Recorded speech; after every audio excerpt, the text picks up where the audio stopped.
Late رہتا ہے یا لیٹ رہتی ہے، یہ کلیوں کی نا زبان ہے نا. آپ نے دیکھا ہوگا بعض اوقات یہ مانگنے والے جو ہوتے ہیں نا بھکاری، وہ بھی اس طرح کے عجیب سی زبان بولتے ہیں، اس کو شاید پوربی کہتے ہیں. ٹھیک ہے. کلی نے اپنی دھندلی سی تنہا آنکھ اس کے خوبصورت چہرے پر گاڑ دی، اور جیسے اس کی دوسری پھوٹی ہوئی آنکھ کا دھنسا ہوا پپوٹا اپنی بے مائیگی پر پھڑکنے لگا. اس سے کیا ہوتا ہے، جو کلی ہے وہ اس کی ایک جو آنکھ ہے نا وہ اس میں نظر نہیں تھی، بینائی نہیں تھی.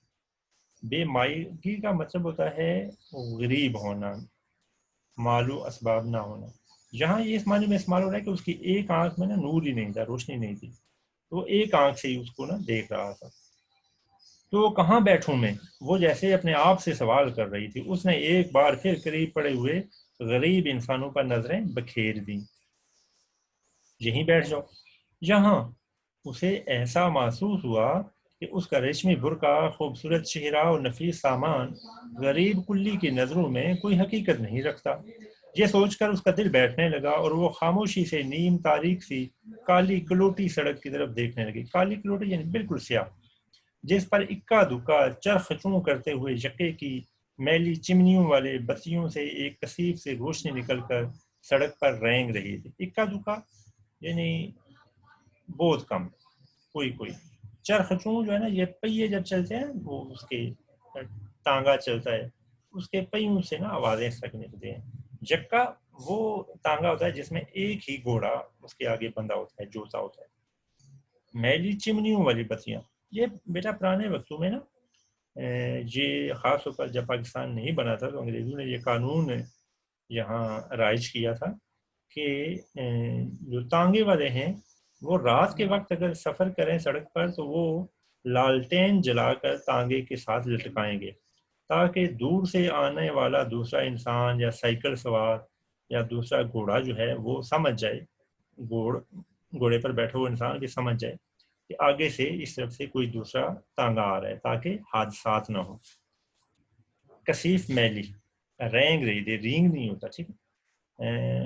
اس کا خیال فوراً ہی، اگلا صفحہ نمبر 61، اپنی موجودہ حالت کی طرف دوڑ گیا. میں کیا ہوں اس وقت؟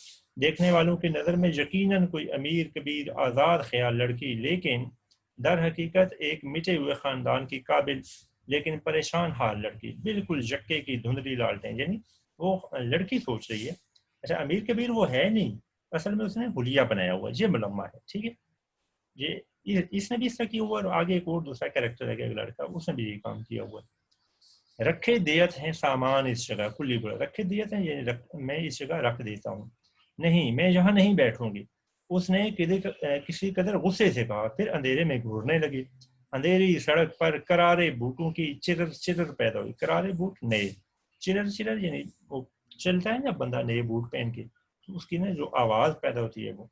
اور ایک سایہ لرزتا ہوا بڑھنے لگا. آخر اسٹیشن کی تیز روشنی میں اس نے دیکھا کہ ایک قبول صورت نوجوان ایک بھاری اوور کوٹ پہنے اسی طرف آ رہے. لڑکی سمجھی شاید ٹکٹ لینے آ رہے ہیں حضرت. وہ بے ساختہ مسکرا دی. مسکرائی کیوں ہے؟ اس لیے کہ ٹکٹ گھر تو بند ہے اور وہ پہلے دیکھ چکی ہے. اس لیے وہ اپنے دل میں سوچ رہی ہے کہ یہ بیوقوف ہے، اس کو پتہ ہی نہیں ہے نا کہ ابھی جو ہے ٹکٹ گھر کھلا بھی ہے یا نہیں، ایسے ہی باغا باغا آ رہا ہے. اچھا وہ ٹکٹ لینے نہیں آ رہا تھا، وہ ایسے ہی گھوم رہا ہے. نوجوان ٹائی کی گرا کستا اس پر ایک چبھتی ہوئی نظر ڈالتا ٹکٹ گھر کے پیچھے نکل گیا. لڑکی کے کھلے لب سکڑ گئے. ہوگا کوئی امیر زیادہ، بھلا وہ تھرڈ کلاس کا ٹکٹ لینے کیوں آئے گا؟ پھر ہم سامان رکھ کے جاتے ہیں یعنی میں سامان یہاں رکھ کے جا رہا ہوں، کلی نے یہ کہا. کلی لڑکی کی خاموشی سے جنجلا کر بولا. لڑکی ذرا بول ہی نہیں رہی تھی، خاموشی سے دائیں بائیں دیکھ رہی تھی. تو کلی ظاہر ہے وہ تو اپنی دہاڑی کے اس میں ہوتا ہے نا، فکر میں ہوتا ہے کہ زیادہ سے زیادہ لوگوں کا سامان اٹھاؤں تاکہ مجھے زیادہ پیسے ملیں. بکو مت، میں یہاں ہرگز نہ بیٹھوں گی، وہ اونچی آواز میں بول اٹھی. نوجوان اچانک وہی نوجوان ٹکٹ گھر کے پیچھے سے نکل آیا.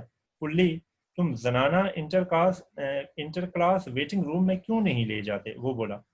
پھر اتنی دور ٹکٹ لینے کون آئے گا؟ لڑکی کلی سے ہی مخاطب ہوئی. اب یہ دیکھیں آپس میں وہ باتیں کر رہے ہیں، وہ لڑکا جو انجان ہے، یہ لڑکی بھی اس سے ناواقف ہے، یہ ایک دوسرے سے بات کرنا چاہتے ہیں لیکن مخاطب کلی کو کر رہے ہیں.